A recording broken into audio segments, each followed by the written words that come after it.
Hey, what's going on, guys? It's BrainBean here again, and today we're going to be taking a look at the Razer Blackwidow Elite versus the Corsair K70 mk.2. So with that, let's go ahead and just check out these keyboards.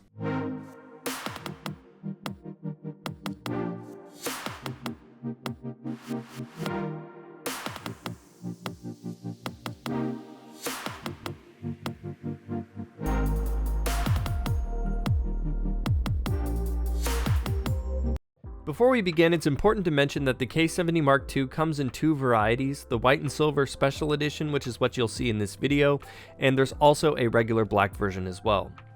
Starting as always with construction and design, both keyboards feature an exposed switch design on top of a metal backplate. The Blackwidow Elite has a fingerprint resistant backplate which has sort of a matte finish, while the K70 mk.2 has a really nice looking brushed aluminum backplate. Both keyboards feature an RGB illuminated logo. The K70 mk.2 has a 2-zone logo at the top of the board, while the Razer logo is just under the spacebar. This placement does mean that it gets covered up by the included wrist rest though. Razer's magnetic wrist rest has a leatherette wrapped pad on it that's really comfortable, and it's wide enough to accommodate any hand size. The K70 mk.2's wrist rest is made of soft touch plastic, but really, to be fair, it's not that soft at all. The dimensions of the wrist rest are pretty good, but compared to the quality of the wrist rest on, say, their K95 Platinum, this one just feels a little bit out of place for Corsair.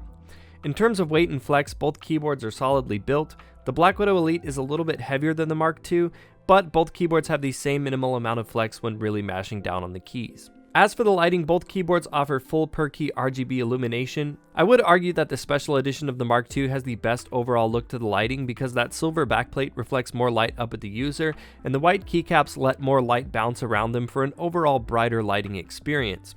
But if you're comparing the Blackwidow Elite to the standard mk.2, there really isn't much difference aside from the larger font on Corsair's keys, which allow a little bit more light through. As for the software controlling the boards, Corsair uses their Q2 software, which allows you to create custom profiles and save up to 3 of them on the keyboard's memory. Q is a very good software that allows you to set up really elaborate profiles. It's not as user-friendly as Synapse, but it does let you get a little bit more detailed if you want to.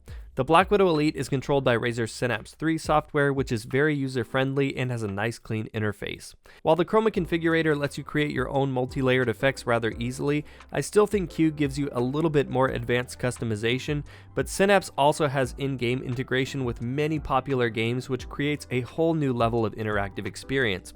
Now, Q does offer this feature somewhat, but it's not nearly as readily available on the market as Razer's at this time. And much like the mk.2, the Blackwidow Elite can save up to 5 profiles on the keyboard's memory. Now, moving on to the switches. Corsair continues to use the industry standard Cherry MX switches for their keyboards, and they're as good as they ever were.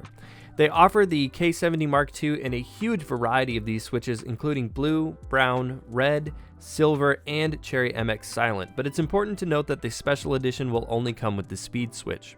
The Blackwidow Elite comes with Razer's newly improved switches, and it's offered in their green, orange, and yellow variants.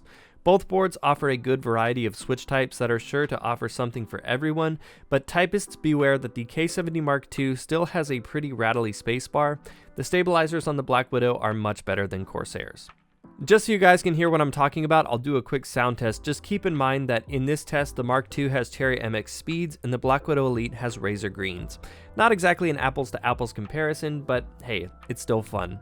If you guys want to hear a more elaborate comparison between switch types, I'll link below to a video I did where I used 28 different types of switches, and you can hear all the different type tests together there.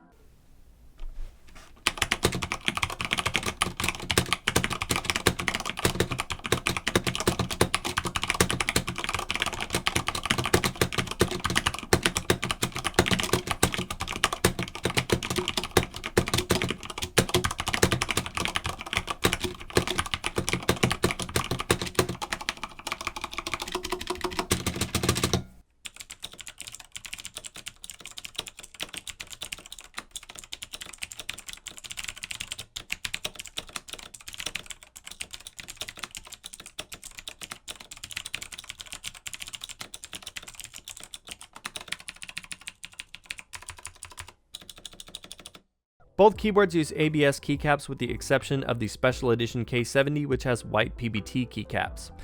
Razer uses a clean and simple font, which I like, but the one thing that irritates me about Razer's keyboards is that the secondary characters aren't translucent, so the light doesn't shine through. This can make things a little bit difficult when gaming in low light environments. Corsair has a big bold font that lets more light through, but it isn't nearly as clean looking as Razer's. It does take some getting used to, but all of the characters are well illuminated. In terms of extras, both keyboards have their included wrist rests, which we talked about earlier, in which I think the Blackwidow's is the clear winner of the two. As for the other features, I'll start with what they both have in common. They both have a set of RGB enabled media keys. The Blackwidow has a set of 3 keys, which consist of back, play, pause, and skip, and they also have their digital dial and mute button. And the dial can be mapped in Synapse to perform a bunch of different functions aside from volume, which is pretty cool. And Corsair's media keys consist of 5 dedicated buttons. There's a stop, back, play, pause, forward, and mute, and it does offer a textured metal volume scroll wheel. The lighting on Corsair's media keys is a little bit brighter, while Razer's is a little more recessed, but overall they both perform the same functions. Both keyboards have a cable routing management system integrated into the underside of the boards. The Blackwidow has a simple cable gutter that allows the cable to come out of either side, while the K70 has a cable routing channel that allows you to route something like a headset or a mouse down to the front of the board. Both keyboards have USB pass-through. The K70's is at the back of the board, while the Blackwidow's is all the way on the left side of the board, which is a little bit strange for me, but it's still better than their previous placements of having it on the right side of their older models. The Blackwidow Elite also has a dual 3.5mm headphone jack, so you could theoretically plug in both your mouse and your headset to the Elite. And that's pretty much where the similarities end. The K70 mk.2 does pack in a few additional features though. Included with the K70 mk.2 is 2 sets of textured keycaps. You'll get a set of WASD and QWERDF and a keycap puller, while Razer still doesn't even offer a keycap puller with their boards. Even though I don't personally like using the textured keycaps Corsair includes, I can appreciate the additional value they offer to the customer by including them in the box. Lastly, the Mark II also has a few additional buttons for changing the onboard profiles, brightness settings, and activating Windows lock mode. Now you can actually do this on the Blackwidow Elite as well, but you have to use the function key. Overall, these are 2 keyboards that aim to take the same piece of the market at $169.99. Both keyboards are commanding a premium price, and I think they both deserve it for their own reasons.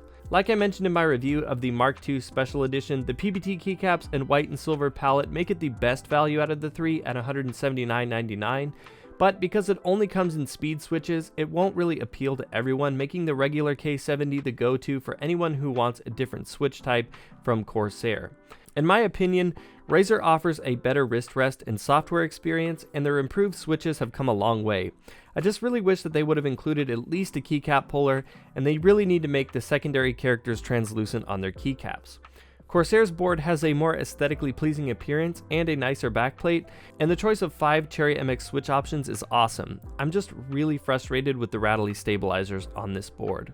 That said, these are both really great keyboards that are pushing the industry in the right direction, and you really can't go wrong with either one of these keyboards. If you're trying to decide between the two, I recommend weighing out which features are more important to you and then going from there. Well, that's it for the comparison, guys. Let me know in those comments down below which one of these keyboards is your favorite. And of course, give this video a like if you enjoyed it to show your support. If you're new here, I'd love to see you subscribe, as I've got a lot more videos like this coming out for you in the near future. But as always, guys, thanks so much for watching, and I will see you in the next one.